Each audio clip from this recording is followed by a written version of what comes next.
Hello there, and a long time since I've done one of these videos. And today's what is SSDI?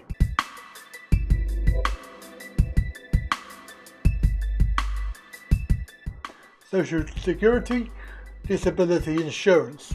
It's a disability benefit in the USA, so this is mainly for my viewers in the US who may be interested.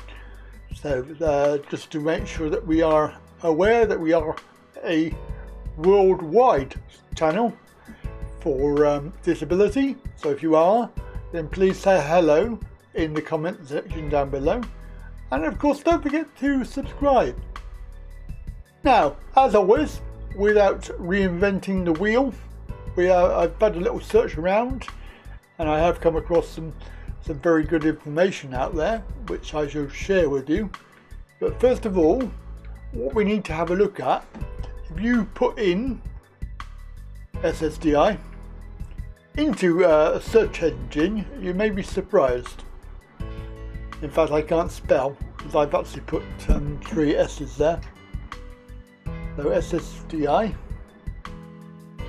SSA, Social Security Authority, I believe it is. It's a federal government system, and of course you can of course do a Wikipedia if you really want to, but the best ones to go for is the SSA.gov, which when you click on it takes you here.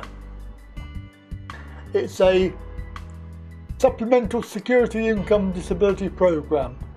And it's a federal program that provides assistance to people with disabilities. And there's 2 main programs, different in many ways, but both of them are administered by SSA, Social Security Administration. And only individuals who have a disability and meet the program criteria may qualify for benefits. So it's SSDI, Social Security Disability Insurance, pays benefits to you and certain members of your family if you are insured, meaning that you worked long enough and paid taxes, which is very similar to our national insurance system that we have here. In fact, we have two basic systems in the UK, which is if you have paid NI, or if you haven't paid NI, then it will be means tested. It's a very similar system that they have in America. There is 2 systems, as I said. There's the SSDI, which requires you to have paid enough contributions, so NI, or as they call it, the taxes. And then obviously there is the Supplemental Security Income, SSI, and this pays for benefits to adults and children who have limited income and resources. The 2 programs are different. The medical requirements are the same. So if you don't meet the needs, then you won't get either of them.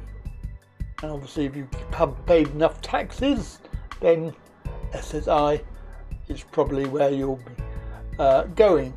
Obviously this is all aimed at people that are resident in the US, and obviously you will need details from your doctor that you will apply with the information, and same as the UK really. It's also you're providing information about the work you've done, and of course it's going to be explained in a moment. So what we're going to have a look at, I've done a search, and rather than reinventing the wheel, I'm going to share with you a little clip that I've found from a video. I'm going to put the link to the video and also the channel so that you can go and see the channel itself directly, which obviously may be something that you want to do, because I don't like sharing stuff that is basically anonymous. So Let's have a look at that and then we'll come back. This may look a little complicated at first, but let me explain a few things and then hopefully it will become a little bit clear. So Social Security Disability Insurance, that's SSDI, is a program that helps people with disabilities who are able to draw off their own work history. Or in the case of children with disabilities that are diagnosed before age 22, they can draw off of a parent's work record. It's an insurance program, not a welfare program.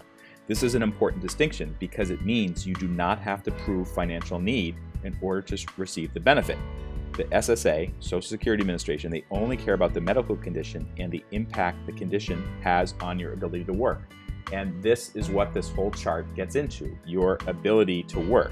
And as Emily notes in the book, you could be the richest person in the United States and still qualify for a benefit because it doesn't matter how much money is in your bank account. It just matters on whether the disability impacts your ability to work. And just to be clear, there is another type of Social Security disability benefit called SSI, which is based on the amount of money in your bank account and your assets. And I'm not going to get into that in this particular video. I'm just talking about SSDI. All right, so let's talk about what this flow chart exactly means. And first of all, one thing you should know, the government has a very specific definition of what a disability is. And actually, the definition is the same for SSDI or SSI. It means the inability to do any substantial gainful activity, SGA. See that here? Substantial gainful activity. The inability to do any substantial gainful activity by reason of any medically determinable physical or mental impairment, which can be expected to result in death or which has lasted or can be expected to last for a continuous period of not less than 12 months. So it's actually a very short definition, but it kind of contains a lot of information there that's important for understanding how the government defines something. So, as the book notes, you can't just show up at the Social Security Administration office with a neck brace and say, oh yeah, I have this injury, I can't work, and I need to get this particular benefit. It has to be medically determinable physical or mental impairment. That means a doctor is evaluating you, and also you're filling out a lot of paperwork or submitting a lot of paperwork that proves this particular disability. So let's get into the flow chart. So first step here. Are you working? So this gets into SGA, which means, again, substantial gainful activity. If you're working, which is your net income from wages less than $1,180 per month for non-blind individuals or $1,970 per month for blind individuals. So are you working above SGA? And if the answer is yes, you are making more than those amounts I just said, you're ineligible for SSDI. So let me just mention something about the amounts I just said. $1,180 per month for non-blind individuals, about $2,000 per month for blind individuals. Those numbers go up every year a little bit. So when I'm doing this video in late 2019, that's the current amount. If you're listening to this video in 2020 or 2021 or 2022, those amounts will go up slightly. Go to the Social Security website to see what the SGA levels are. So if you're if you're not working above SGA, that is you're making less money than that, go on to the next one. You have a severe medical condition. In order to qualify with a specific word, your impairments must limit your ability to do things that you would normally do on a job, such as walking, bending, or concentrating. If you answer no, you are not considered for this benefit. That means you're ineligible for SSDI. However, if you do have a severe medical condition, you go on to the next step. Yes. Does your chronic condition meet or equal a listing? The SSA, Social Security Administration, maintains an extensive list of medical impairments that are severe enough that they automatically qualify a person as being disabled, regardless of age, education, or work experience. So, if your disability meets the same level as one of those conditions, or is one of those conditions, and is negatively impacting your ability to work, then you are qualified as disabled. So here you see the yes goes straight up to SSDI. You're qualified if you have a condition on that list. The website will have more information on what those conditions are, or you can talk to someone at a Social Security Administration office. If you answer no to that, then the question is, are you able to perform the same work as before?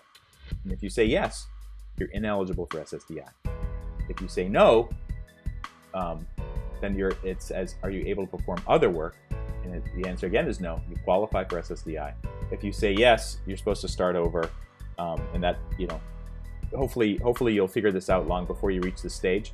Actually, if you do reach the stage where you're not able to perform the same work as before, but you are able to perform other work, you should probably, you need to talk to somebody at the Social Security Administration or a doctor to understand what the requirements are for receiving SSDI.